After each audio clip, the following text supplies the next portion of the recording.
Move on to preview tomorrow's matchups that will be wrapping up Group D of these European Championships. Group D is also an interesting group.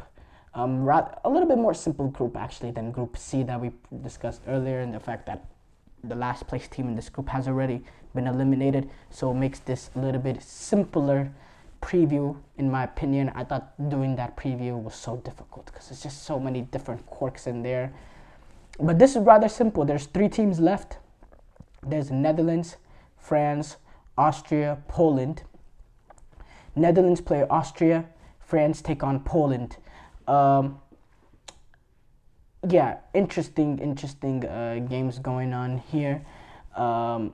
First of all, with this France-Poland game, I think it's just important for them. They just need to keep an eye out for the Netherlands now.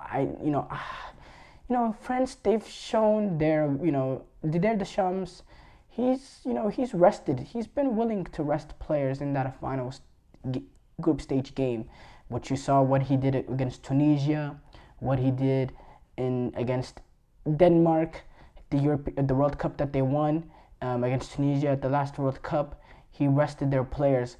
But the thing was, they entered those games knowing that they were gonna win the group. So it really didn't matter for them to rest or not. That wasn't really a big deal for them. This is different because they don't know that they can win this group. Now in 2021, at that European Championships, they had 4 points entering that final game. They played a full team. They went up against a Portugal team, the strong Portugal team, but they played their full team against Portugal in that game when they needed it, and they ended up getting knocked out the round later. Now maybe Deschamps is looking at that and saying, "Oh, I value the health of my players over." Or maybe he understands now that that's a mistake, and he's gonna value the health of his players or the rest of his players over finishing first and second. Maybe that's not a big deal for him, which that could be a tricky situation for him to be in, and it could make their knockout stage bracket also tricky because potentially if they do not win that group and they finish second in that group, they'll take on, instead of taking on a third place team, because if they finish first in their group, let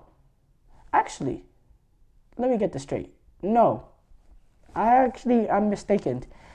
First and second place teams in this group, they both take on second place teams.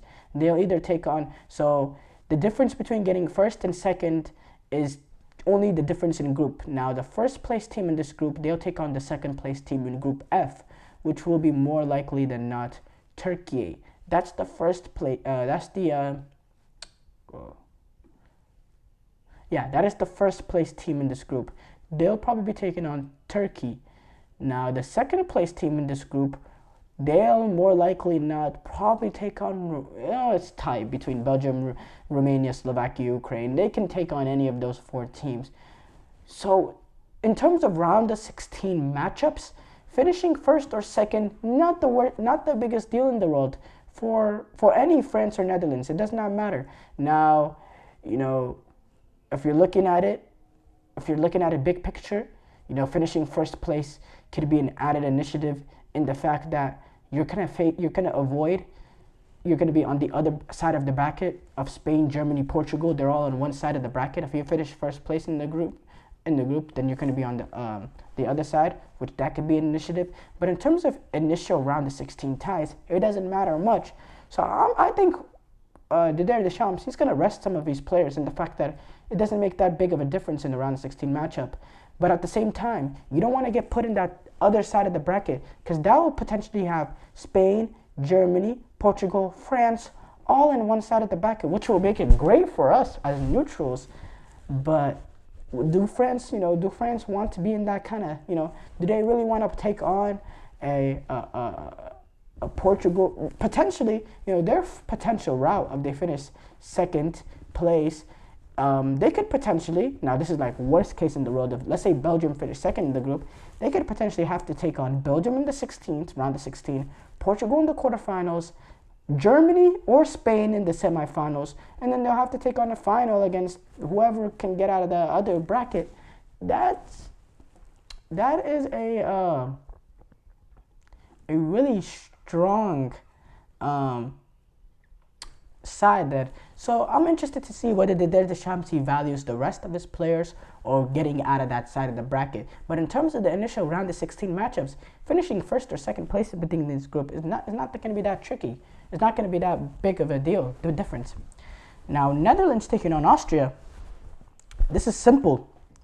Netherlands, they're already through, but they want to avoid. There's a potential. They have it's likely, not likely, but there's a pathway that they don't finish within the top 2 of the group, that they finish third. Now with 4 points, they'll still be through as a third place team.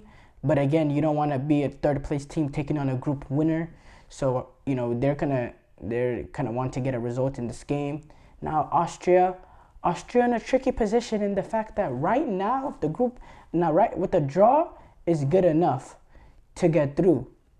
Because of the fact that Hungary have 3 points and Albania have 2 points, and by the way, or Croatia have 2 points, and they're the other 2 third place teams. And by the way, playing these group stage games, being one of the later groups, give you an added initiative as a third place team, because what you need exactly, so you can play for that. But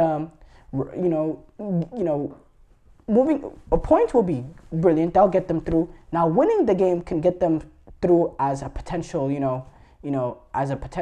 they can even win the group, or they can finish second, depending on what happens with France and Poland. They're alive for that too. So they're going to go after this game too. But what is important is if they do go after this game against the Netherlands, that they need to keep it tight, because they can't concede goals. Because goal differential is a big deal. And right now, for them to be safe as a third place team, they have to have their goal differential has to be above a -3, which is basically their goal differential right now is a 1. So, but essentially they can't lose by 3-4 goals, which I don't think they will. So Austria find themselves in a good position to move on, but they all could be in a better position going into this game against the Netherlands. So as far as Netherlands, France, Austria, none of those 3 teams are truly in danger. The only way any of those teams, the only way Austria is the only one that could be in danger of getting eliminated, but that's only if they get, trounced in this final game, which I don't see it happening. So it's interesting to see what France does in terms of resting in this Netherlands-Austria game. I think both teams are going to go for it. I think it's going to be interesting. Maybe there's a pathway that Netherlands might rest as well. I don't know. No. There's no way that they rest, because they don't want to risk being put in third place. And at the same time, they don't want to be risk in being in third place. And France also don't want to risk with being in third place as well, because if they lose that game, and Austria are able to get a point, they will actually finish in third place as well, because of goal differential, that tiebreaker quirk. So they're actually probably not going to rush to win that. These 3 teams, they all want to avoid third. So interesting to see how there's a lot of different scenarios. That's why this third place team thing, I don't mess with it, honestly. It's just too much analyzing going on, too much this, if this, if that, blah, blah, blah. There's also, in my opinion, an unfair advantage of being one of the later groups, knowing what you need to do to get in as a third place team. I don't mess with it at all, to be honest. I like the old format of just the top 2 teams going on. They're going to also adopt this third place team moving through in the World Cup, at the 48 team World Cup. So we kind of have to get used to it, but I don't mess with it at all, but it is what it is.